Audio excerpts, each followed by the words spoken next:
ॐ सहना भवतु सहनौ भुनक्तु सह वीर्यङ्करवावहै तेजस्विनावधीतमस्तु मा विद्विषावहै। ॐ शान्ति शान्ति शान्तिः। शङ्करं शङ्कराचार्यं केशवं बादरायणं सूत्रभाष्यकृतौ वन्दे भगवन्तौ पुनः पुनः। ईश्वरो गुरुरात्मेति मूर्तिभेदविभागिने व्योमवद्व्याप्तदेहाय दक्षिणामूर्तये नमः। ॐ पार्थाय प्रतिबोधितां भगवता नारायणेन स्वयं व्यासेन ग्रथितां पुराणमुनिना मध्ये महाभारतम् अद्वैतामृतवर्षिणीं भगवतीम् अष्टादशाध्यायिनीम् अम्ब त्वामनुसन्दधामि भगवद्गीते भवद्वेषिणी।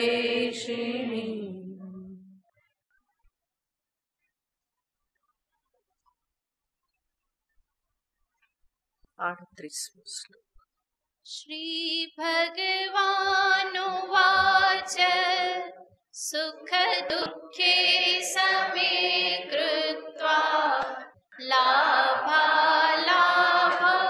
जयाजयौ ततो युद्धाय युज्यस्व नैवं पापमवाप्स्यसि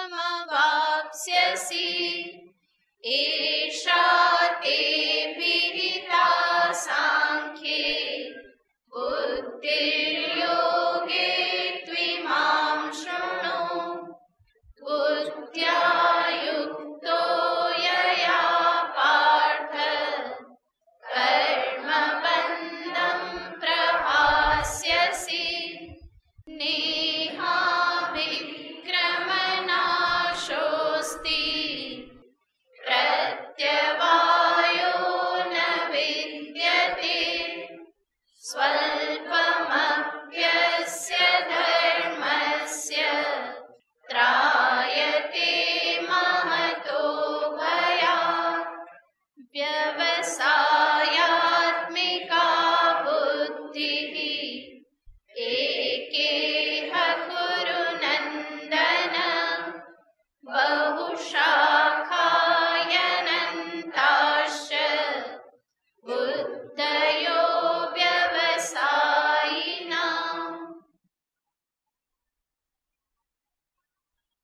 આપણી વૈદિક સાધન પ્રણાલીની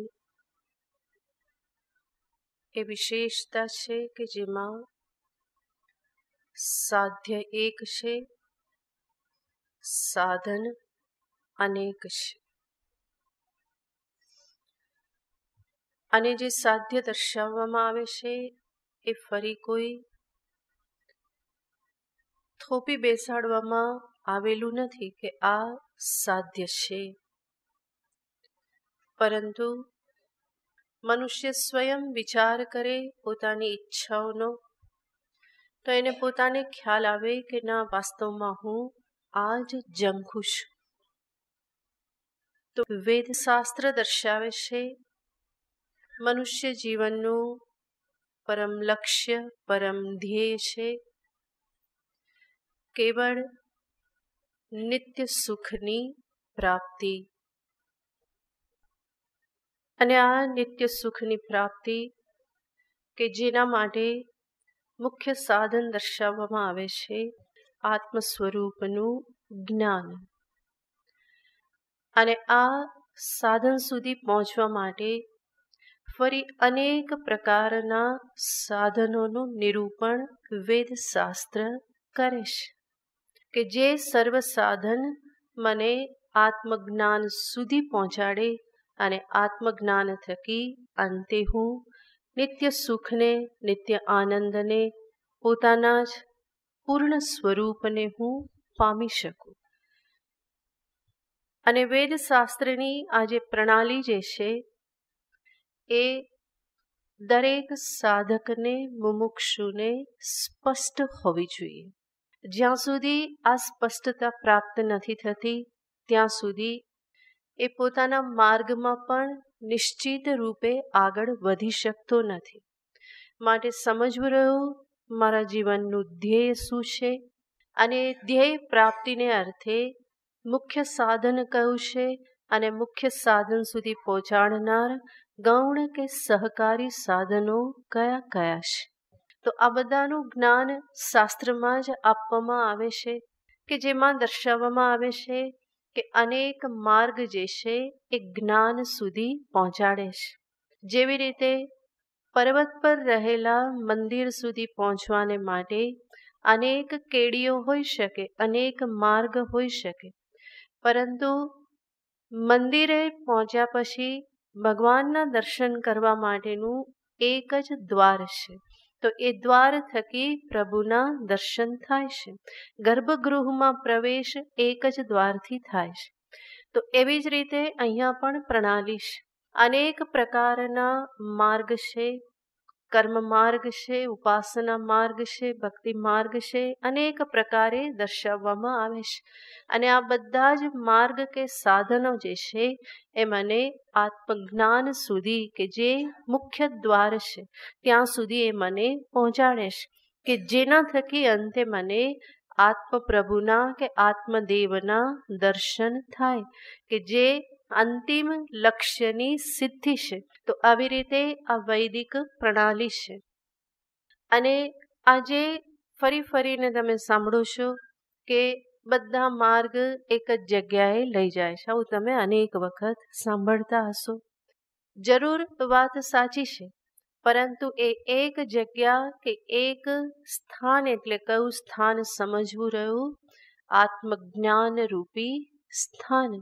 બધું જ ક્યાં પહોંચાડવા માટે છે? એ જ્ઞાન સુધી પહોંચાડવા માટે છે. અને અંતે આત્મજ્ઞાન થકી મોક્ષની, પરમ સુખની, નિત્ય સુખની ઉપલબ્ધિ થાય છે. તો જ્યારે પણ સાંભળવામાં આવે કે સર્વ માર્ગ એક જ જગ્યાએ લઈ જાય છે તો એને શું સમજવું? આત્મજ્ઞાન સુધી લઈ જાય છે અને આત્મજ્ઞાન મોક્ષ માટેનું મુખ્ય દ્વાર છે. રુજુકુટિલ નાના પથજુસામ શિવમહિમ્ન સ્તોત્રમાં પણ પુષ્પદંતાચાર્યજી આ પ્રમાણે કહે છે. તો એનો કહેવાનો મતલબ પણ એ જ છે કે આ બધું ક્યાં સુધી પહોંચાડે છે? જ્ઞાનની યોગ્યતા સુધી. અને અંતે પરમ લક્ષ્ય સુધી એ પહોંચાડવા માટે સહકારી સાધન બની જાય છે. તો ભગવાન પણ અહીંયા એ રીતે જ આગળ વધવા માંગે છે. અને એટલા માટે અર્જુનને દર્શાવે છે કે અર્જુન, તું તારું કર્તવ્ય કર્મ કર. આ કર્તવ્ય કર્મ કરવું, એ કર્તવ્ય કર્મનું પાલન પણ એક માર્ગ છે. અને કર્તવ્ય કર્મ કરતા કરતા અંતે કર્તવ્ય કર્મને નિષ્કામ ભાવે કરવું એ પણ એક માર્ગ છે. તો એને ભગવાન અહીંયા દર્શાવવા માગે છે. અને અર્જુનને કહેવા માગે છે કે અર્જુન, સર્વપ્રથમ તું તારા જીવનનું લક્ષ્ય નિશ્ચિત કર. વ્યવસાયાત્મિકા બુદ્ધિ એકા એવ હે કુરુનંદન. ભગવાન કહેશે, હે કુરુનંદન. કુરુ આમ તો સંસ્કૃતમાં આ શબ્દનો અર્થ થાય કુરુ યાને કર. એવું કહી અને ભગવાન શું કહેશે કે અર્જુન, તું કર્મશીલના વંશનો વ્યક્તિ છે. એમાં તારો જન્મ થયેલો છે. તારા બધા જ પૂર્વજો કેવા છે? કર્મશીલ છે, કર્તવ્ય પરાયણ છે. અને એટલા માટે તું પણ તારા કર્તવ્યનું પાલન કર અને એવી રીતે કર્મ કરી અને તારા જે પણ બધા વડીલો છે એને તું આનંદ નંદન અને આનંદ આપનાર. તો હે કુરુનંદન, હે અર્જુન, તું તારા કર્તવ્ય કર્મનું પાલન કર, પરંતુ સાથે સાથે શું નિશ્ચિત કરી લે? તારા જીવનનું આ એક લક્ષ્ય જે છે એને તું નિશ્ચિત કરી લે. તારે ક્યાં પહોંચવાનું છે એ તું બરાબર સમજી લે. વ્યવસાયાત્મિકા બુદ્ધિ. તું હાલક ડોલક થઈને ના રહે કે હવે આ કરું કે પેલું કરું, આમ કરું કે ના કરું, યુદ્ધ કરું કે ના કરું. એવા બધા વિકલ્પોને ત્યજી અને એક નિશ્ચય પર તું પહોંચી જા. જો એક લક્ષ્યને તે સામે ન રાખ્યું તો તું તારા જીવનના કોઈ પણ નિશ્ચય યોગ્ય રીતે નહીં કરી શકે. બલકી એકને છોડીશ તો અનેક તારી સામે ઉપસ્થિત થશે. એક ધ્યેયને છોડવામાં આવે નિશ્ચિત તો અનેક ધ્યેય સામે ઉપસ્થિત થઈ જશે. એક મોક્ષને છોડવામાં આવે તો ધર્મ, અર્થ, કામ આ અનેક પ્રકારે જીવનમાં પ્રાપ્ત થઈ જશે કે જેનો ક્યારેય પણ અંત આવતો નથી. માટે ભગવાન કહેશે કે અર્જુન, એક વ્યવસાયાત્મિકા બુદ્ધિ તું પ્રાપ્ત કર. અને આટલું કહ્યા પછી ભગવાન આગળ દર્શાવવા માંગે છે, જેની બુદ્ધિ વ્યવસાયાત્મિકા નથી, જેણે જીવનમાં પરમ લક્ષ્યનો, ધ્યેયનો નિશ્ચય નથી કર્યો, જે સમજ્યા નથી કે જીવનમાં વાસ્તવમાં મારે ક્યાં પહોંચવાનું છે. તો એ બધા લોકો કેવી વાતો કરે છે અને એમની વાતોમાં ખેંચાઈ જનારા પણ બધા અંતે એ જ એમના જેવી જ સ્થિતિને પ્રાપ્ત કરે છે, સંસારને જ પ્રાપ્ત કરે છે. આ પ્રમાણે ભગવાન આગળના શ્લોકમાં કહે છે. યામિમાં પુષ્પિતાં વાચમ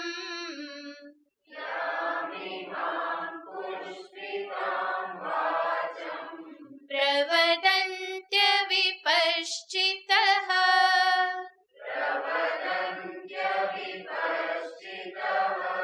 વેદવાદરતાઃ પાર્થ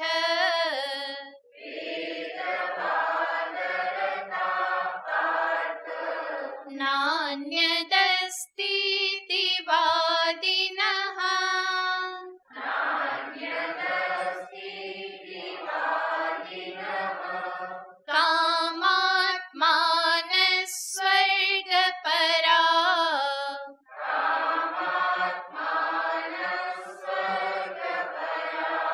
જન્મ કર્મ ફલપ્રદાં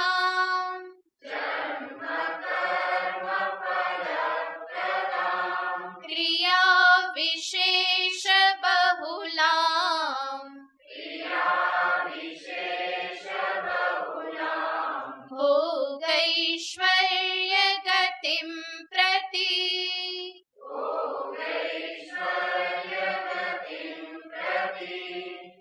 યામિમાં પુષ્પિતાં વાચમ પ્રવદન્ત્ય વિપશ્ચિતઃ વેદવાદરતાઃ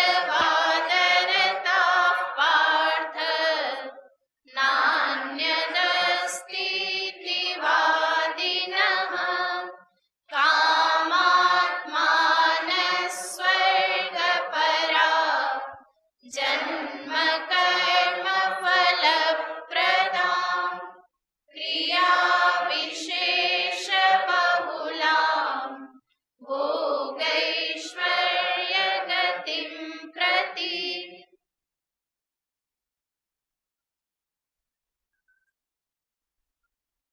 ભગવાન કહે છે, હે પાર્થ, હે અર્જુન, કામાત્માનઃ સ્વર્ગપરાઃ. આ બે શ્લોકને સાથે જોવા પડે, કારણ કે સાથે જ એનો અન્વય થાય છે. અવ્યવસાયી બુદ્ધિ ધરાવનાર લોકોનું નિરૂપણ કરતા ભગવાન શબ્દ વાપરે છે, કામાત્માનઃ. આ બધા કેવા લોકો છે? તો કે કામનાઓથી ભરેલા છે, અનેક પ્રકારની ઈચ્છાઓથી ગ્રસ્ત છે. આમ તો જગતમાં આપણે જોઈએ છીએ કે અનેક લોકો છે અને એમાં સર્વ કોઈ કામનાઓથી ગ્રસ્ત છે. અને એ સર્વ લોકોને પણ ફરી બે વિભાગમાં વહેંચી શકાય. એક તો એવા લોકો કે જે શાસ્ત્રીય માર્ગે ચાલી અને કામનાની પૂર્તિ કરે છે, જેને એક શબ્દમાં કહીએ તો જે વિહિતાચારી, યાને શાસ્ત્રમાં જે વિહિત છે એનું આચરણ કરનાર. અને બીજા એવા લોકો કે જે પોતાની કામનાની પૂર્તિમાં કોઈ શાસ્ત્રીય માર્ગને અનુસરતા નથી, વિહિત નિષિદ્ધ કોઈ પણ પ્રકારનું કર્મ કરી અને પોતાની ઈચ્છાઓની પૂર્તિમાં લાગેલા છે, તો એમને કહેવામાં આવે નિષિદ્ધાચારી, નિષિદ્ધનું આચરણ કરનાર. અને આજ બંનેને બીજા બે શબ્દમાં કહીએ તો એક છે આસ્તિક અને બીજા છે નાસ્તિક.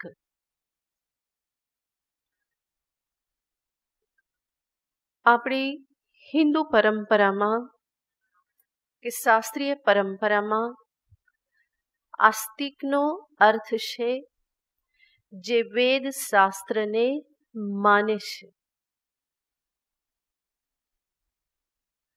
અને નાસ્તિકનો અર્થ છે જે વેદ શાસ્ત્રનો પ્રમાણ તરીકે સ્વીકાર કરતા નથી, એમાં શ્રદ્ધા ધરાવતા નથી.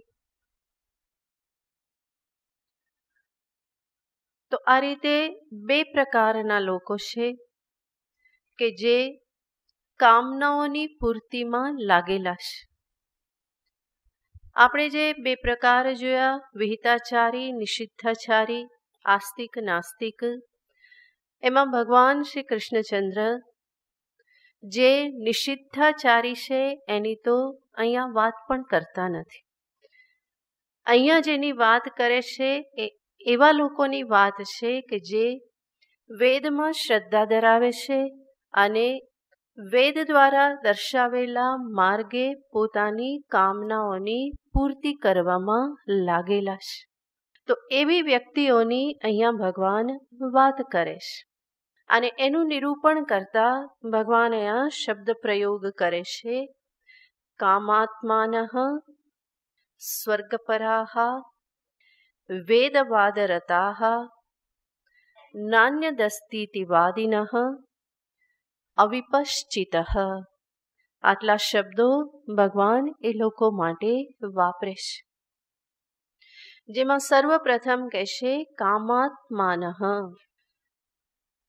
આ બધા લોકો કેવા છે તો કે જેમના અંતર કામનાઓથી ભરેલા છે, શાસ્ત્રીય માર્ગનું અનુસરણ કરે છે, પરંતુ એમાં પણ એ કેવળ કોને જુએ છે તો કે પોતાની કામના પૂર્તિને સામે રાખીને જ શાસ્ત્રમાં પ્રવૃત્ત થાય છે. ભગવાન તો અહીંયા નિષ્કામતાના ગુણગાન ગાવા માગે છે, અને એટલા માટે ભગવાન આ બધું નિરૂપણ કરીને ભગવાન કહેવા માગે છે કે એક ને એક દિવસ તો કામનાથી મનુષ્ય મુક્ત થવું જ રહ્યું. નિષિદ્ધાચારીની તો વાત જ નથી, પરંતુ જે વૈદિક સકામી એવા માર્ગને અનુસરે છે એમાંથી પણ જીવે મુમુક્ષુએ એમાંથી પણ મુક્ત થવું રહ્યું. તો ભગવાન નિષ્કામતા સુધી જ પહોંચાડવા માગે છે, અને એટલા માટે અહીંયા આ લોકોનું નિરૂપણ ભગવાન કરે છે. તો ત્યાં ભગવાન જાણે કે એમની નિંદા કરતા હોય એવું લાગે. વૈદિક માર્ગી છે, શાસ્ત્રીય માર્ગી છે, અને છતાં પણ ભગવાન એની નિંદા કરે છે. શાસ્ત્રમાં હંમેશા કહેવામાં આવે છે કે જ્યારે પણ કંઈ નિંદા કરવામાં આવે તો એ વસ્તુતઃ નહીં નિંદ્યમ નિંદિતુમ નિંદામ પ્રવર્તતે. કિંતુ વિધેયસ્ય સ્તોતુમેવ. વસ્તુતઃ નિંદા કરવાનું તાત્પર્ય નિંદામાં હોતું નથી, પરંતુ જે વિધેય છે, જેને દર્શાવવા માગે છે, એની સ્તુતિમાં જ તાત્પર્ય હોય છે. ભગવાન અહીંયા જે નિંદા કરે છે એ વાસ્તવમાં કામનાની નિંદા છે, અને ભગવાન એના થકી નિષ્કામતાની પ્રશંસા કરવા માગે છે, નિષ્કામતાનું મહત્વ દર્શાવવા માગે છે, અને એટલા માટે આ પ્રમાણે અહીંયા નિરૂપણ કરે છે. તો સર્વપ્રથમ ભગવાન કહેશે કામાત્માનઃ. એ વસ્તુતઃ આ લોકો શું કરે છે તો કે શાસ્ત્રમાં દર્શાવેલ જે પણ કર્મ કરે, કઈ ઉપાસના કરે, યજ્ઞ યાગાદિ કરે, તપ કરે, તો એ બધું શેના માટે કરે છે? કામનાની પૂર્તિને માટે. સકામ ભાવે જ કરે છે.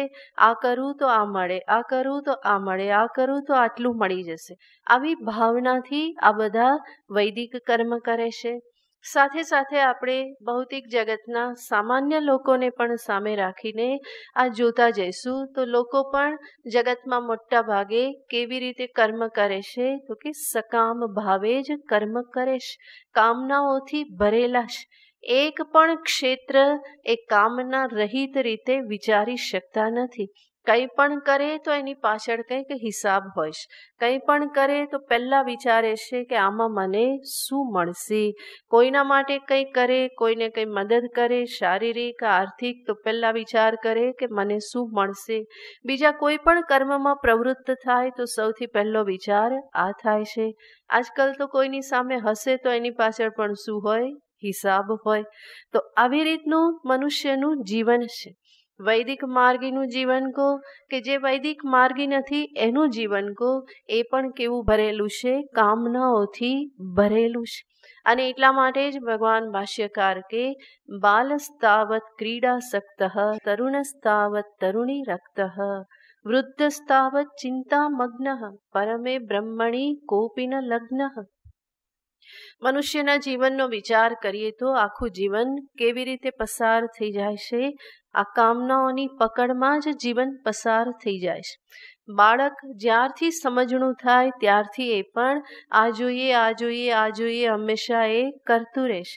યુવાનીમાં એ વધારે ફૂલે ફાલે છે, અને વૃદ્ધાવસ્થામાં કામના પૂર્તિનું સામર્થ્ય ન હોવા છતાં પણ એ કામના એનો કેળો મૂકતી નથી. તો બાલ્યાવસ્થા, યુવાવસ્થા કે વૃદ્ધાવસ્થા, ઇન્દ્રિયોના સ્તર પરની કામના, મનના સ્તર પરની કામના, કે પછી બુદ્ધિમાં ઊંડે સુધી સંસ્કાર રૂપે દ્રઢ રૂપે ઘૂસી ગયેલી કામના. બાળકની કામના જોઈએ તો એ કેવી હોય છે તો કે ઇન્દ્રિયના સ્તરની હોય છે. બાળક માને સામે જુએ તો તરત જ એની પાસે જવા માટે રડવા લાગે, પરંતુ એનું ધ્યાન બીજે ક્યાંક દોરી દેવામાં આવે તો એ ફરી ભૂલી જાય છે. એને રમકડું સામે દેખાય તો પકડવા પ્રયત્ન કરે, તરત એને એ કામના જાગે છે. એ ઇન્દ્રિયના સ્તર પરની કામના છે. ઇન્દ્રિય સંપર્ક છૂટી જાય તો એ પણ એ ભૂલી જાય છે. તો આ એવી સામાન્ય કામના છે.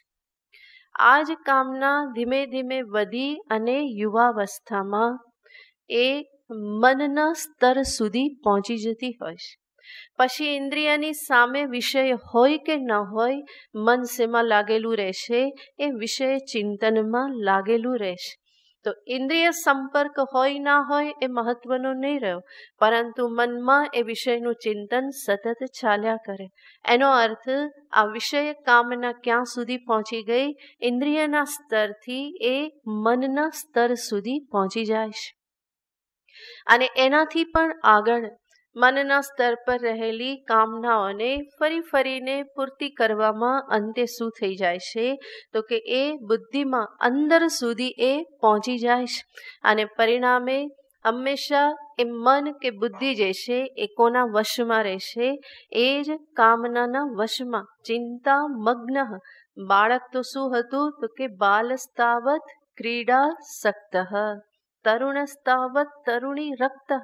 પહેલા ઇન્દ્રિયની સામે છે માટે પકડવાની આસક્તિ થઈ જતી હતી. પછી શું થાય છે? રક્ત, મન એમાં રંગાઈ જાય છે. અને અંતે એ કામના એવી અંદર ભરાઈ જાય છે કે જેની પૂર્તિ ન થાય, પરિણામે શું થાય છે? ચિંતામાં હંમેશા મગ્ન રહેશે. તો મનુષ્યનું સામાન્ય જીવન આ પ્રકારનું છે કે કામનાઓથી ગ્રસ્ત થઈ અને સંપૂર્ણ જીવન પસાર કરી દેશે. અને જાગીને શાસ્ત્રીય માર્ગે આવે તો ત્યાં પણ એ હંમેશા શું જુએ છે? આ કરું તો આ મળે, આ મળે તો આ કરું, આવું અનુષ્ઠાન કરું તો મને શું પ્રાપ્ત થાય? આટલું મને પ્રાપ્ત થઈ જાય. આ દાન કર્યું તો આટલું પ્રાપ્ત થઈ જાય. વિષ્ણુ સહસ્ત્ર નામનો પાઠ કરું તો ભગવાન પાસે 1000 નામ કરતાં ઘણું 1000 વધારે માંગી લીધેલું હશે. તો દરેક વખતે કંઈક ને કંઈક જોઈએ છે. તો શાસ્ત્રીય માર્ગે ચાલે તો પણ એ હંમેશા કામના રાખે છે. કંઈ યજ્ઞ યાગાદિ કરે તો એ પણ શેના માટે? કંઈ ને કંઈ પ્રાપ્તિને અર્થે કરે છે. તો સર્વ કર્મ એ હંમેશા સકામ ભાવે કરે છે. તો એવા લોકોને ભગવાન અહીંયા કહેશે કામાત્માનઃ. કામનાઓ જ જેનું સ્વરૂપ થઈ ગયેલું છે, જેના રોમે રોમમાં શું રહેલું છે? કામનાઓ જ રહેલી છે. એને ભગવાન અહીંયા કહેશે કામાત્માનઃ. એમના માટે જ બીજો શબ્દ વાપરે છે સ્વર્ગપરાહ. સ્વર્ગપરાહ યાને સ્વર્ગ જ જેના જીવનનું લક્ષ્ય છે. વૈદિક જે છે એના જીવનમાં પણ જોઈએ તો એને ઈચ્છા શું રહેશે? મૃત્યુ પછી હું શું પ્રાપ્ત કરું? સ્વર્ગ પ્રાપ્ત કરું. શા માટે સ્વર્ગ પ્રાપ્ત કરવું છે? કારણ કે સ્વર્ગમાં પણ શું છે? ભોગ છે. જે ભોગ હું અહીંયા ભોગવું છું એના કરતાં વધારે ઉત્તમ દૈવી દિવ્ય ભોગ અને વધારે ઇન્દ્રિયના સામર્થ્યને પ્રાપ્ત કરી હું વધારે ને વધારે ભોગ સુખને પ્રાપ્ત કરું. કારણ કે શાસ્ત્રમાં નિરૂપણ આવે છે સ્વર્ગમાં જાય તો શું પ્રાપ્ત થાય? તો કે અપ્સરા આદિ પ્રાપ્ત થાય, ઈચ્છિત ભોગ પ્રાપ્ત થાય. તો સ્વર્ગની કામના પણ શેના માટે છે? આ ભોગને માટે સ્વર્ગની કામના છે. તો વૈદિક માર્ગે ચાલે પરંતુ લક્ષ્ય શું રાખે છે? સ્વર્ગને, સ્વર્ગના ભોગને લક્ષ્ય રાખી અને એ યજ્ઞ યાગાદિ કર્મ કરે છે. એ સિવાય આપણે જોઈએ તો કદાચ લોકો સાંભળીને કે એ બધી તો હવે વાતો છોડો, સ્વર્ગ નરક બધું કંઈ નથી જોઈતું. બરાબર, પરંતુ સ્વર્ગ શબ્દનો અર્થ જ દર્શાવવામાં આવે છે મીમાંસા શાસ્ત્રમાં કે સ્વર્ગ યાને શું છે? તો કે સુખને જ સ્વર્ગ કહેવામાં આવે છે.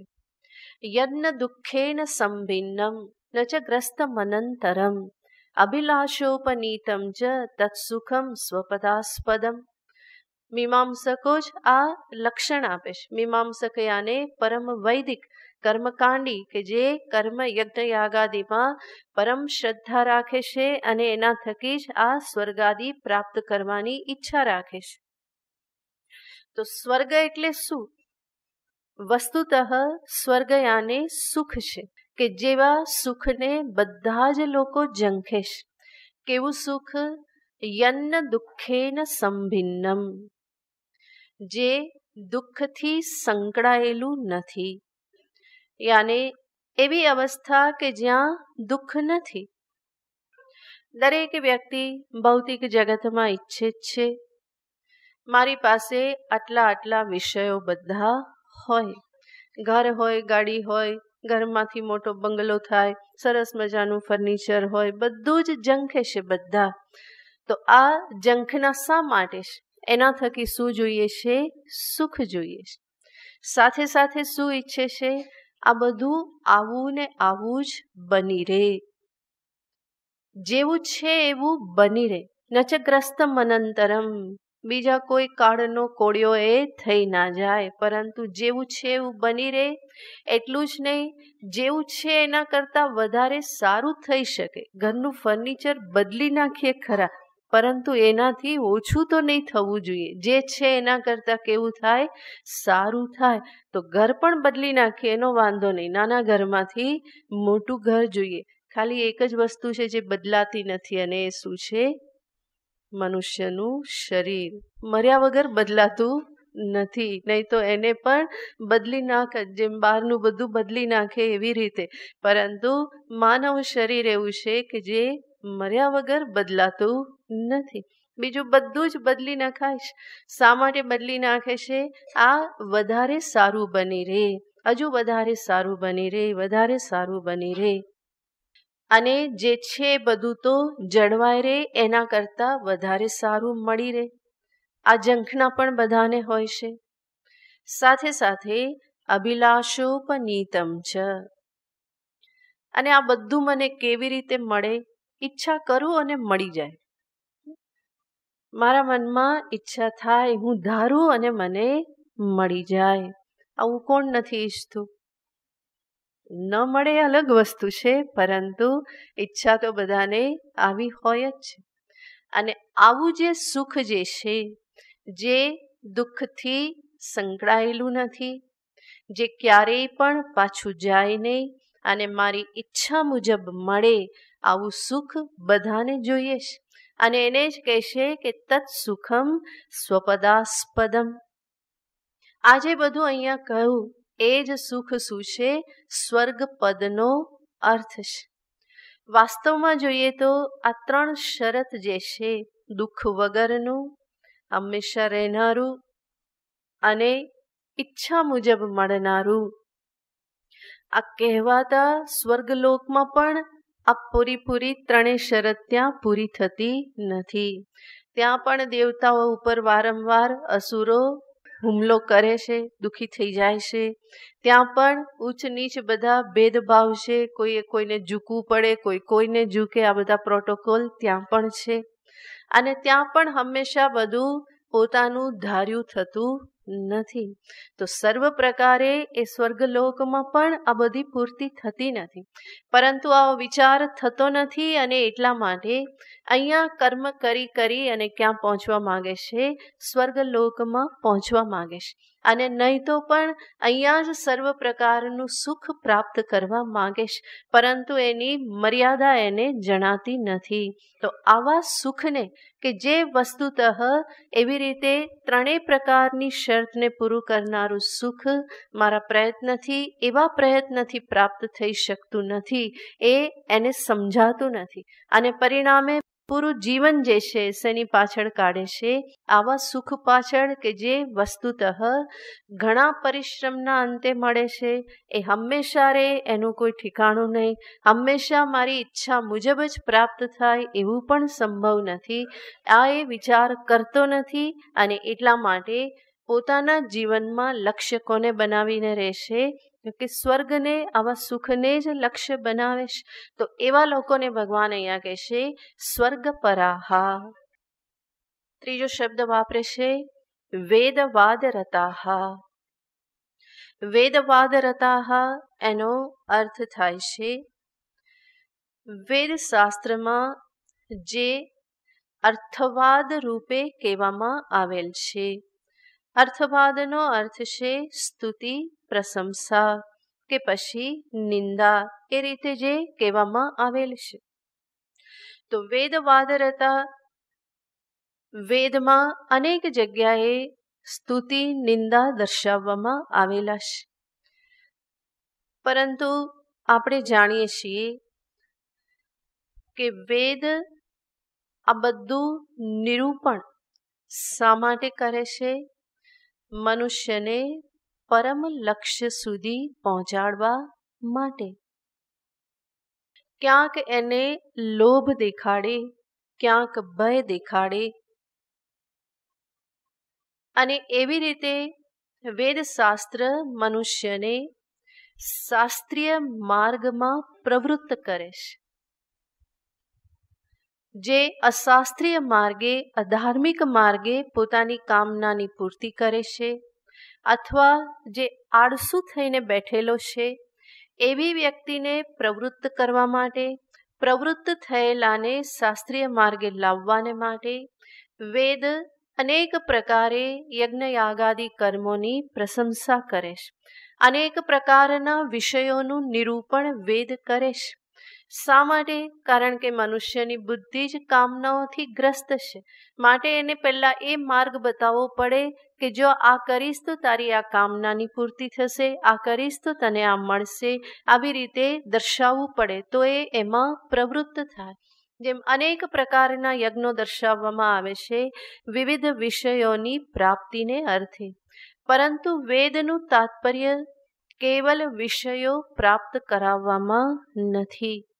વેદનું તાત્પર્ય છે કે યજ્ઞનું અનુષ્ઠાન કરવાથી આ વ્યક્તિના જીવનમાં શાસ્ત્રમાં શ્રદ્ધા પ્રાપ્ત થાય, એના જીવનમાં કંઈ તપ તિતિક્ષા આવે, બ્રહ્મચર્ય સંયમની પ્રતિષ્ઠા થાય, એ દાન કરતા શીખે, ત્યાગ કરતા શીખે.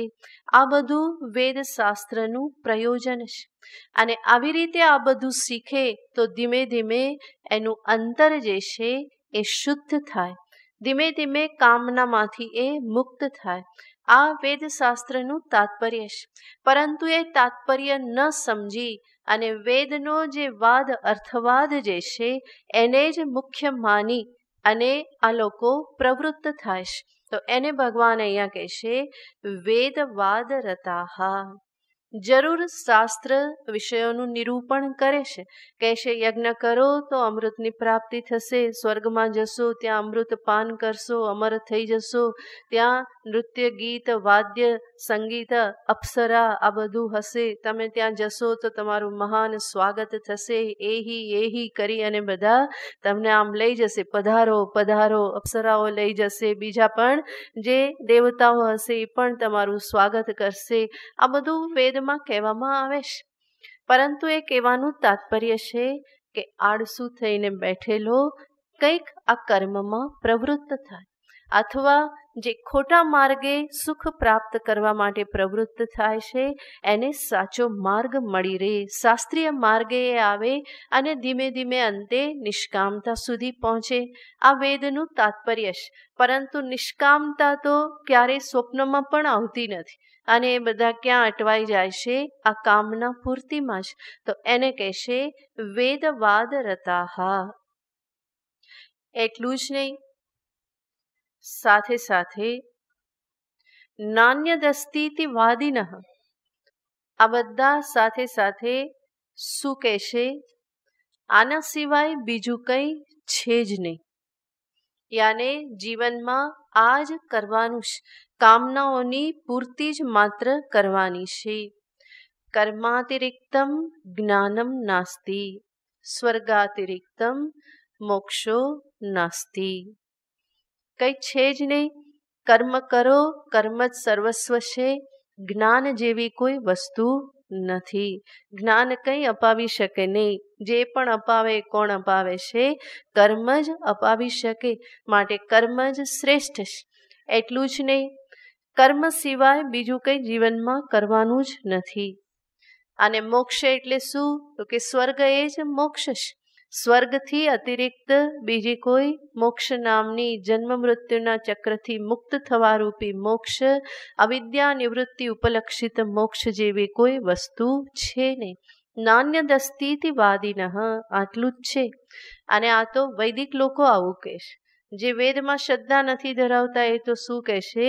ખાઓ પીઓ ને મોજ કરો. આ શરીર છૂટે એટલે બધું ખતમ, પછી કંઈ છે જ નહીં. પાછળ કોને ચૂકવવાનું, કોનું શું, માટે શું કરવાનું? ઋણમ કૃત્વા ઘૃતમ પીબેત. દેવું કરીને પણ ઘી પીવો, દેવું કરીને પણ મોજ મજા કરો. ગમે એટલી લોન લઈને બધું કરો, મરી ગયા તો લોન કોને ચૂકવવાનું? માટે લોન લીધા કરો અને બધું જે પણ સુખ ભોગવવાનું છે એ ભોગવ્યા કરો. તો આ જન્મમાં જ બધું કરી લેવાનું, પછી કંઈ છે નહીં. આવું કહેનારા પણ કેટલા બધા છે. નાન્યદસ્તીતિ વાદિનઃ, આના પછી બીજું કંઈ છે નહીં. તો આ ભૌતિકવાદી જે છે, નાસ્તિક, એની વાત. પણ સાથે સાથે વૈદિક કર્મકાંડી પણ શું કહેશે? કર્મ જ મુખ્ય છે. કર્મ તમને બધું અપાવશે, માટે કર્મ જ કરો. કર્મ સિવાય બીજું કંઈ છે નહીં. એને જ્યારે કહેવામાં આવે કે તમે વેદ શાસ્ત્રમાં શ્રદ્ધા રાખો છો, એના કર્મફળના નિરૂપણમાં આટલી શ્રદ્ધા રાખો છો, તો એ જ વેદ શાસ્ત્ર સાથે સાથે એ પણ કહેશે અયમ આત્મા બ્રહ્મ તત્વમસી, આત્મા વારે દ્રષ્ટવ્ય, શ્રોતવ્ય, મંતવ્ય, આ બધું વેદશાસ્ત્ર કે જ છે. એટલું જ નહીં, સ્વયં વેદ કહેશે પરીક્ષ્ય લોકાન કર્મચિતાન નિર્વેદ માયાત બ્રાહ્મણ નાસ્તિ અકૃત કૃતેન. આ પણ વેદના વચન જ છે, તો એને પણ તમારે સ્વીકારવા જોઈએ. તો કર્મકાંડી શું કે એ તત્વમસી અયમ આત્મા બ્રહ્મ એ બધું તો કોના માટે છે? તો કે જે યજ્ઞ કરે છે એ યજમાનની પ્રશંસા કરવામાં આવે છે કે તમે તો કોણ છો? તો કે તમે તે જ છો, બ્રહ્મ જ છો. એ તો પ્રશંસા કરવાને માટે વચનો છે, એમાં કોઈ જ્ઞાનની વાત છે નહીં. કે સંન્યાસ આશ્રમની વાત કરેલી છે, એનું શું? તો કે સંન્યાસ આશ્રમ તો એના માટે છે કે જે કર્મ કરી ના શકે, જે લૂલા લંગડા અંધ છે એ બધા માટે શું છે? તો કે એમના માટે સંન્યાસનું વિધાન છે. બાકી તો બધાએ શું કરવાનું છે? કે કર્મ જ કરવાના છે. 100 વર્ષ જીવવાની ઈચ્છા કરો, કેવી રીતે? કર્મ કરતા કરતા કુર્વન્ને વેહ કર્માણી જીજી વિશેષ શતગુમ સમાહા. હમણાં જ આપણે ભણવાના છીએ ઈશાવાસ્ય ઉપનિષદ, એમાં આવવાનું છે. તો પોતાને અનુરૂપ આ બધા વચનો એ શોધી લેશ, અને જ્યાં પોતાના સિદ્ધાંતને અનુરૂપ ન લાગે એ બધા વચનોને જેમ તેમ ખેંચાતાણી કરી અને એને લગાવી દેશ. પરંતુ મુખ્ય શું પકડી રાખે છે? ન અન્ય દસ્તી, કર્મ સિવાય બીજું કંઈ છે નહીં. નાન્ય દસ્તીતિ વાદિનઃ. અને ભૌતિક લોકો કહે છે કે આ જગતમાં આ જન્મ છે અને આ જન્મમાં જેટલું પ્રાપ્ત કરાય એટલું સુખ પ્રાપ્ત કરી લો, ભોગ ભોગવાય એટલો ભોગવી લો. આખું જગત મારા ભોગના માટે જ છે, અને માટે જેટલું ભોગવાય એટલું ભોગવી લો. આના સિવાય બીજું કંઈ છે નહીં. કોઈ પૂર્વજન્મ, ઉત્તર જન્મ, પુણ્ય, પાપ, ઈશ્વર, આ બધું કંઈ છે નહીં. નાન્ય દસ્તીતિ વાદિનઃ. આવું કોણ કહેશે? નાસ્તિક લોકો જે છે, જે વેદમાં શ્રદ્ધા નથી ધરાવતા. અને આ બધા જે છે આટલું બધું ડાપણ ડોળે છે, એને ભગવાન છેલ્લે શું કહી દેશે? અવિપશ્ચિત. આ બધા જ અવિવેકી લોકો છે. કામાત્માન સ્વર્ગપરાહ વેદવાદરતાહ નાન્યદસ્તીતિ વાદિનઃ. આ બધા જ લોકો જે છે, જેનું નિરૂપણ ભગવાને કર્યું, એના માટે ભગવાન વધારાનો એક શબ્દ વાપરે છે અને કહેશે કે આ બધા કેવા છે? અવિપશ્ચિત. અવિપશ્ચિત યાને અવિવેકી લોકો છે. વિપશ્ચિત વિશેષેણ ચિનોતિ નિશ્ચિનોતિ ઇતિ વિપશ્ચિત. જે વિશેષ રૂપે વિચાર કરીને પોતાના જીવનના લક્ષ્યનો નિશ્ચય કરે છે, વિવેક વિચાર કરીને, એને કહેવાય વિપશ્ચિત. અને અવિપશ્ચિત યાને એનાથી ઉલટા, જે વધારે વિશેષ વિચાર કંઈ કરતા નથી, ઉપર છલ્લું માનીને જે ચાલે છે, તો એવા લોકોને ભગવાન અહીંયા કહેશે અવિપશ્ચિત. હવે આ જે બધા લોકોનું નિરૂપણ કર્યું, ભગવાન કહેશે કે આ બધા લોકો કેવી વાણી બોલે છે. તો હવે વાણી માટેના વિશેષણો છે. કહેશે કે યામ એમામ પુષ્પિતામ વાચમ પ્રવદંતી કામાત્માન સ્વર્ગપરાહ. આ બધા લોકો જે છે એ કેવી વાણી બોલે છે? તો કે પુષ્પિતામ વાણી. પુષ્પિતામ વાણી અને બહુ જ મીઠી મીઠી, જેને આપણે ગુજરાતીમાં કહીએ કે ફૂલડા ચડાવે, બહુ ફૂલ ચડાવે, બહુ મીઠી મીઠી વાણી બોલે. યા ઇમામ પુષ્પિતામ વાચમ પ્રવદંતી. મીઠી મીઠી વાતો બોલે છે.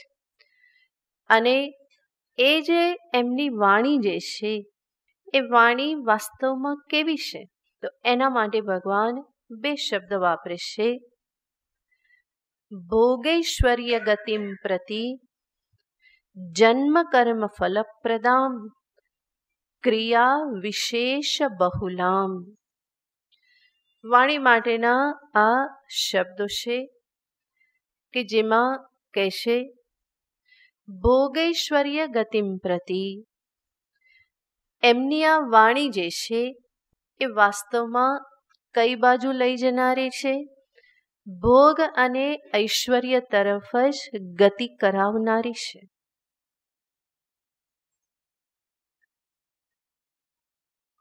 એનું ફળ શું મળે? જન્મ કર્મ ફલપ્રદામ.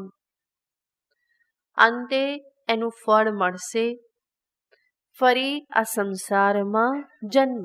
જન્મ એવ ફલમ જન્મ ફલમ. જન્મ જ ફળ છે. એનો અર્થ આ સંસાર ચક્રમાંથી મુક્ત કરનારી નથી, પરંતુ એમની વાણી કેવી છે? ફરી ફરી આ જન્મ મૃત્યુના ચક્રમાં જ મને લાવનારી છે. અને જે ચક્ર ચાલી રહેલું છે એને જ વધારે વેગ પ્રદાન કરનારી છે. ચક્રને શિથિલ કરનાર કે ચક્રને એ ભંગ કરનારી વાણી નથી, બલકી ફરી ફરી આ સંસારમાં જ લાવનારી. કારણ કે શું કહે છે? જે આપણે આગળ જોયું એ પ્રમાણે કામનાઓની પૂર્તિમાં જ લાગેલા છે, તો એમની વાણી પણ શું હશે? એ પણ બીજાને શું કહેશે? જો આવું કરો તો આ મળશે, આ કરશો તો આ મળશે, અહીંયા આ મળે છે, અહીંયા આ મળે છે, પેલા સુપર મોલમાં આ બધું મળે, અહીંયા આ મળે છે. એ બધાની વચ્ચે રહો તો શું સાંભળવા મળે? એ જ સાંભળવા મળે. પેલા માર્કેટમાં આ મળે છે, અહીંયા આ મળે છે, ત્યાં જશો તો આ મળશે, પેલી રેસ્ટોરાં સારી, પેલી નવી રેસ્ટોરાં, હવે ત્યાં આવું મળે છે, અહીંયા આવા કપડાં મળે છે, આ બ્રાન્ડ સારી છે. આવું બધું ચાલ્યા કરે. તો આ બધા જ વચનો એ બોલ્યા કરે, અને એ બધા વચનો સાંભળી અને જે પ્રવૃત્ત થાય એમાં ખેંચાઈ જાય, તો અંતે એનું ફળ શું મળવાનું છે? એનું ફળ મળશે જન્મ કર્મ જ. ઇવન વેદવાદરતા જે પણ છે સ્વર્ગપરાહા, એ પણ શું વાતો કરશે? જો આ યજ્ઞ કરશો તો આ વિષય પ્રાપ્ત થશે, આ યજ્ઞ કરશો તો આ મળશે, આ યજ્ઞનું ફળ આ મળે છે, અને સ્વર્ગમાં જશો તો ત્યાં સાથે સાથે આ બધા સુખો પ્રાપ્ત થશે. પણ અંતે શાસ્ત્ર જ કહેશે ક્ષીણે પુણ્યે મર્ત્યલોકમ વિશંતિ. એ દેખાતું નથી. એનો અર્થ શું થયો? આ બધી વાણી જે છે એ અંતે તો શું ફળ પ્રદાન કરનારી છે? જન્મ કર્મ ફલ પ્રદાન. જન્મરૂપી જ કર્મફળ પ્રદાન કરનારી છે. અને જન્મ સ્વયં જે છે એ શું છે? બંધન કહેવામાં આવે છે.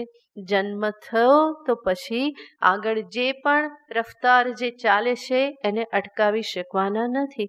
તો મનુષ્ય જન્મ તો ફરી પુનર્જન્મ ન થાય, આ જન્મ મૃત્યુનું ચક્ર ભેદન થઈ જાય એટલા માટે મનુષ્ય જન્મ મળે છે.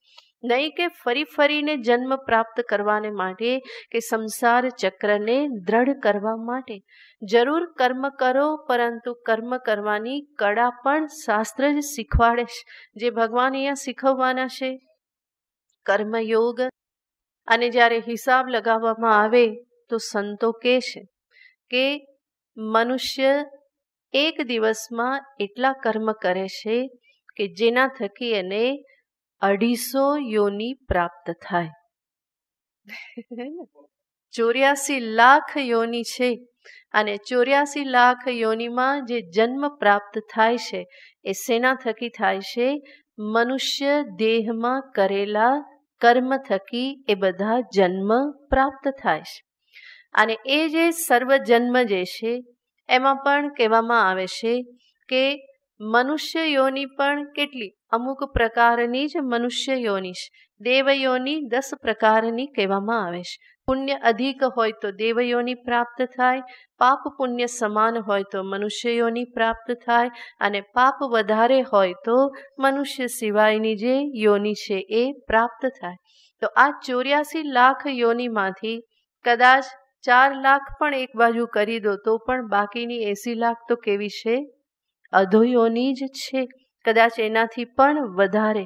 અને એ બધાને હિસાબ કરીને જુઓ તો મનુષ્ય એક દિવસમાં જે કર્મ કરે એનાથી બીજા 250 જન્મની તૈયારી કરી લેશે.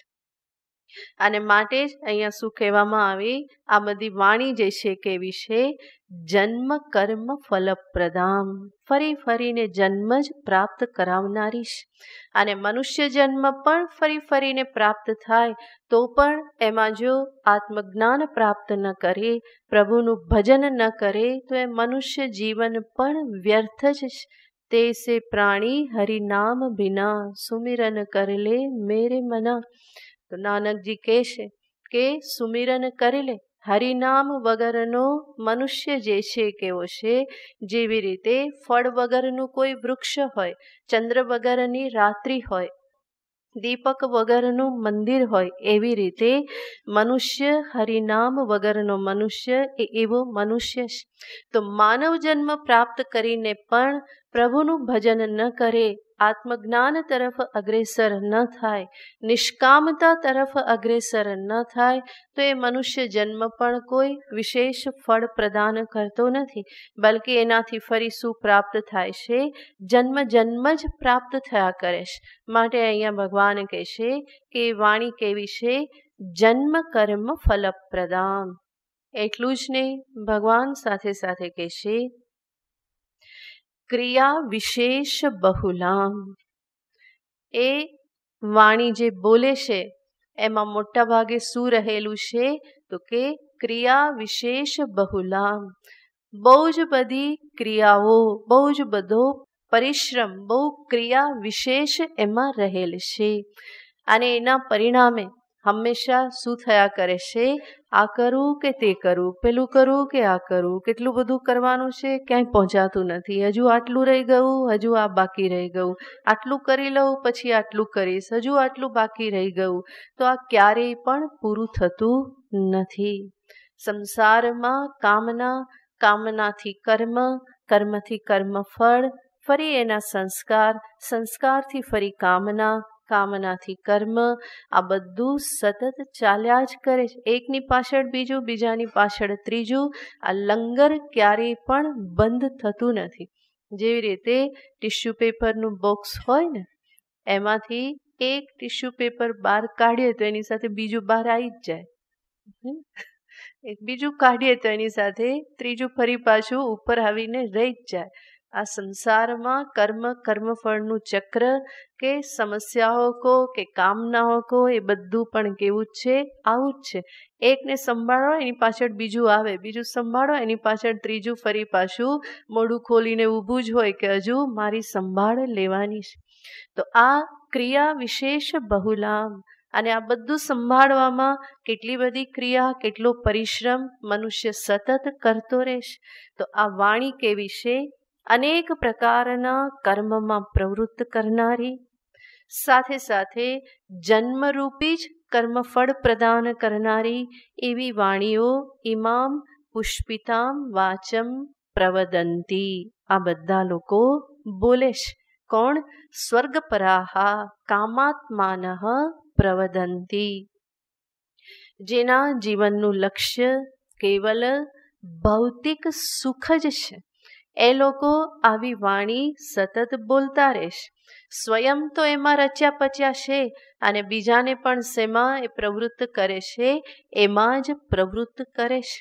જેમ તમે અહીંયા આવો તો તમને પણ કહેનારા ઘણા બધા હશે, આટલો બધો સમય શું કરવા બગાડો છો, એના કરતાં આ 2 કલાકમાં બીજા કેટલા કામ થઈ જાય, ઘરના કામ થઈ જાય, બીજી કેટલું કંઈક કરો તો હાથમાં પણ કંઈક આવે.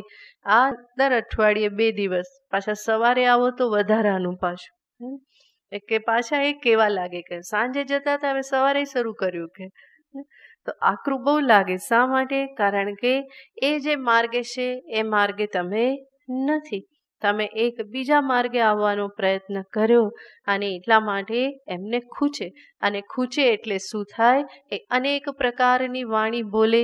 આ બાજુ આવો, જો અહીંયા આ મળે છે, આ પણ કરવા જેવું છે, હજુ ઉંમર પણ નથી, આ ઉંમરે આવું કરશો તો આગળ જતાં શું થશે, આવું કહેનારા ઘણા બધા હશે. અને એ બધી વાણી કેવી છે? પુષ્પિતામ વાચમ. એ જાણે કે પુષ્પથી પુષ્પ જેવી વાણી છે, પણ વસ્તુતઃ પુષ્પ જેવી નથી. ઘણા બધા પુષ્પો એવા હોય કે એ દેખાય બહુ સુંદર, પરંતુ એમાં કોઈ સુગંધ ના હોય અને એની કોઈ ઉપયોગિતા પણ ના હોય. આજે પણ આર્ટિફિશિયલ બધા ફ્લાવર મળે તો દૂરથી કેવા લાગે કે જાણે આ એ જ રિયલ છે, અને લાગે કે બહુ સરસ છે, પણ પાસે જઈને અડો તો એ પ્લાસ્ટિકનું હોય અને સાથે સાથે કોઈ સુગંધ પણ ના હોય. ઘણા પુષ્પો પણ, વાસ્તવિક પુષ્પો પણ એવા હોય કે જેમાં કોઈ સુગંધ ના હોય અને જેની કોઈ ઉપયોગિતા પણ ના હોય. બલ્કે કેટલાક તો એવા હોય કે પાસે જઈને સૂંઘો તો એલર્જી થઈ જાય, છીકાછીક શરૂ થઈ જાય, તો નુકસાન કરનારા પણ હોય. તો પુષ્પિતામ વાણી જે અહીંયા કહેશે એનો અર્થ એવો જ છે કે બહારથી તો આ વાણી કેવી લાગે છે, બહુ મધુર, જાણે કે સુગંધથી ભરેલી હોય એવી લાગે છે, પરંતુ વાસ્તવમાં એ એવી છે નહીં. ભગવાન અહીંયા કહેશે પ્રવદંતી. પ્રવદંતી આને આ લોકો બધા પ્રવદંતી પ્રકર્ષેણ વદંતી, બહુ જ જોરશોરથી આ બધી વાતો કરે છે. આમ પણ જેની વાતમાં બહુ દમ ના હોય ને એ બહુ જોરથી બોલે, બરાબર ને? જેની વાતમાં બહુ દમ ના હોય એ કેવી રીતે બોલે? બહુ જોરથી બોલે. જે ખોટો હોય એ જોરથી બોલે, કારણ કે એને લાગે કે આ જોરથી હું મારી વાતને મનાવી શકીશ. તો અહીંયા પણ ભગવાન કહેશે પ્રવદંતી પ્રકર્ષેણ વદંતી. અને બીજો અર્થ કહીએ તો પ્રવદંતી આને જે પ્રવાદ, અફવાઓ ફેલાવનારા છે ને. અફવા ફેલાવનારાઓનું જગત પણ એક છે. આજકાલ તો બહુ સહેલું થઈ ગયું ને, એક મેસેજ મોકલી દો એટલે બધે અફવા ફેલાઈ જાય કે સાચું ખોટું કોણ એમાં ફરીથી જોવાનું છે. એ તરત જ બધા અફવાને જ સાચી માની અને એ ફેલાવતા રહેશે. તો આમની વાણી જે છે એ પણ એવા પ્રકારની છે. એ અફવા જેવી જ છે, એમાં કોઈ વાસ્તવિકતા રહેલી નથી. ઇમામ વાચમ પ્રવદંતી. આટલું કહ્યા પછી ભગવાન કહેશે આ લોકો કે જે આવી વાણી બોલે છે, એમની આવી વાણીથી જે લોકો આકર્ષાઈ ગયા, ખેંચાઈ ગયા, એ લોકો પણ પોતાનામાં કોઈ નિશ્ચયાત્મિકા બુદ્ધિ પ્રાપ્ત કરી શકતા નથી. આગળનો શ્લોક. ભોગૈશ્વર્ય પ્રસક્તાનામ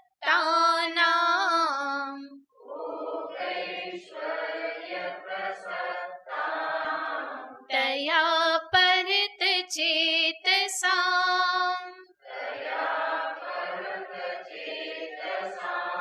વ્યવસાયાત્મિકા બુદ્ધિઃ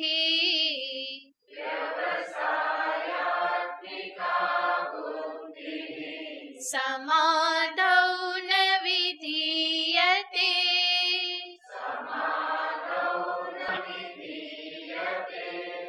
ભોગૈશ્વર્ય પ્રસક્તાનામ તયા પરત ચેતસામ વ્યવસાયાત્મિકા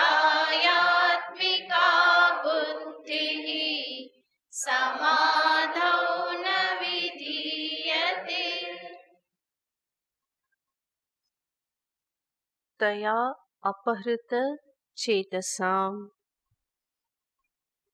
તયા યાને વાચા, આગળની જે વાણીઓ, જે પણ આ ભૌતિકવાદી કે કામી લોકો જે પણ વચનો બોલ્યા કરે છે, એમના વચનો વડે, વાણી વડે અપહૃત ચેતસામ, જેમનું ચિત્ત હણાઈ ગયું, ચિત્તનું અપહરણ થઈ ગયું, આકર્ષાઈ ગયું, એમના કહેવામાં જે આવી ગયા,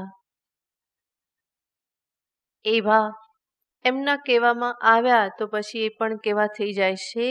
ભોગૈશ્વર્ય પ્રસક્તાનામ. એમના કહેવામાં જે આવી ગયા, એમના જીવનનું લક્ષ્ય પણ શું થઈ જાય છે? ભોગ અને ઐશ્વર્યની પ્રાપ્તિ, કામનાની પૂર્તિ, એ જ એમના જીવનનું લક્ષ્ય થઈ જાય છે. તો જે પણ આવી વાણીથી આકર્ષાઈ ગયા એમના કહેવામાં આવી ગયા. એમનું પણ જીવન લક્ષ્ય એવું જ થઈ જાય છે. માટે જ કહેવામાં આવે કે મનુષ્ય જેવા સંગમાં રહે એવો એ બને છે. જે સંગમાં રહે, જે માહોલમાં રહે, જે વાતો સાંભળે એનો પ્રભાવ એના અંતર પર ખૂબ પડતો હોય છે. માટે સંગને આધારે એ પણ કેવો થઈ જાય છે. એને જ્યારે દર્શાવવામાં આવે, એ લોકો જ્યારે કહે કે જો આ મેળવવા જેવું છે, આ પણ પ્રાપ્ત કરવા જેવું છે, તો સાથે રહેતા રહેતા એના મનમાં પણ શું થવા લાગે કે હા, વાસ્તવમાં તો આ પ્રાપ્ત કરવા જેવું છે. તો સંગના આધારે જે આ રીતે જેમનું ચિત્ત આ પ્રમાણે એવા લોકોની વાણીમાં ખેંચાઈ જાય તો એ પણ ભોગૈશ્વર્ય પ્રસક્તાના, એ પણ કેવા થઈ જાય છે, ભોગ અને ઐશ્વર્યને જ પોતાના જીવનનું પરમ લક્ષ્ય માનનારા થઈ જાય છે. કે આ ભોગ પ્રાપ્ત કરો, ઐશ્વર્ય પ્રાપ્ત કરો, અને આવી રીતનું લક્ષ્ય જેના જીવનનું થઈ જાય તો ફરી પાછું શું થયું? વ્યવસાયાત્મિકા બુદ્ધિ, નિશ્ચયાત્મિકા બુદ્ધિ બની શકતી નથી. જીવનમાં અનેક ધ્યેય પ્રાપ્ત થઈ જાય છે. હજુ આ કરવાનું, હજુ આ કરવાનું, હજુ આ કરવાનું, તો બહુ શાખા હ્યનંતાશ્ચ. આગળ જે ભગવાને કહ્યું એ જ સ્થિતિ પ્રાપ્ત થઈ જાય છે. માટે ભગવાન કહે છે વ્યવસાયાત્મિકા બુદ્ધિ સમાધૌ ન વિધીયતે. એમના અંતરમાં કોઈ નિશ્ચયાત્મિકા બુદ્ધિ ઉત્પન્ન થઈ શકતી નથી. અને પરિણામે અંતે એ સંસાર ચક્રમાં જ ઘૂમતા રહેશે, એમાં જ ફરતા રહેશે, માનવ જીવનને સાર્થક કરી શકવાના નથી. તો આ રીતે ભગવાને દર્શાવ્યું કે ભૌતિકવાદી, કેવલ કર્મપરાયણવાદી અને કામનાઓની પૂર્તિમાં લાગેલા લોકોના સંગમાં આવનારા પણ એવા જ બની રહે અને પરિણામે જીવનના પરમ લક્ષ્યથી ચ્યુત થઈ જાય છે. વિશેષ પછી જોઈશું. ઓમ પૂર્ણમદ પૂર્ણમિદં પૂર્ણાત પૂર્ણમુદચ્યતે પૂર્ણસ્ય પૂર્ણમાદાય પૂર્ણમેવાવશિષ્યતે. ઓમ શાંતિ શાંતિ શાંતિ. હરિ ઓમ શ્રી ગુરુભ્યો નમઃ. હરિ ઓમ.